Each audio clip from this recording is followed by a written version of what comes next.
Okay, in this example we're going to solve this quadratic by graphing. And we're going to solve this particular quadratic I have right here.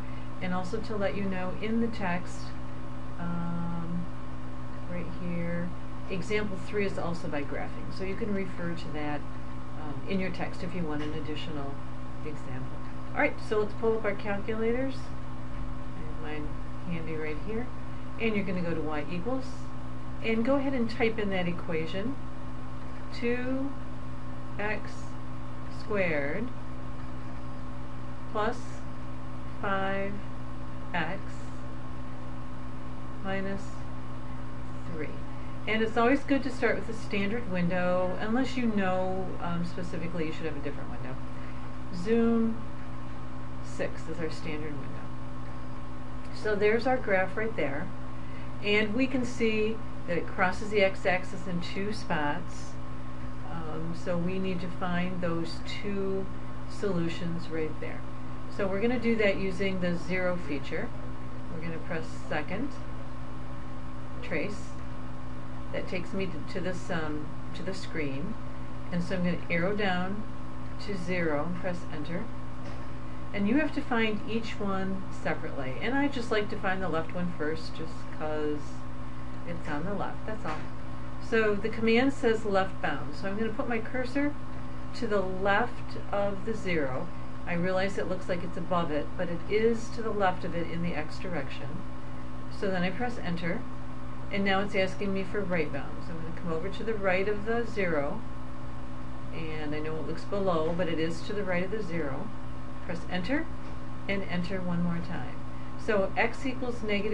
Let's go back to our screen here and write down x equals -3. So that's one of my solutions.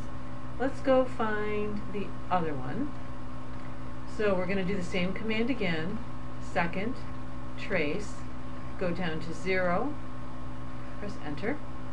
And you need to actually move the cursor closer to the other 0, because if you don't do that, it'll find the same one all over again. So come back, where did it go? Alright, so bring it back.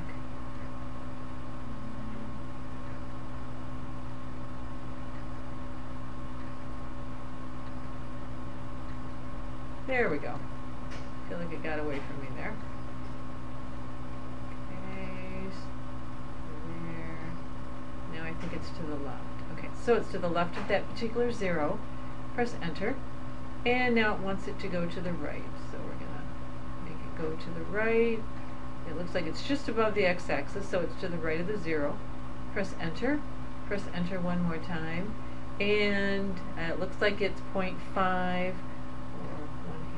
Go back here and write x equals 1/2 or 0.5, whichever you want. So those are 2 real solutions, and once I know those solutions, here I have -3, and here I had 1/2, and the leading coefficient is positive. So this one, I think it opened up. Oops, we'll pretend that's 1/2 right there. There we go. This ends this example.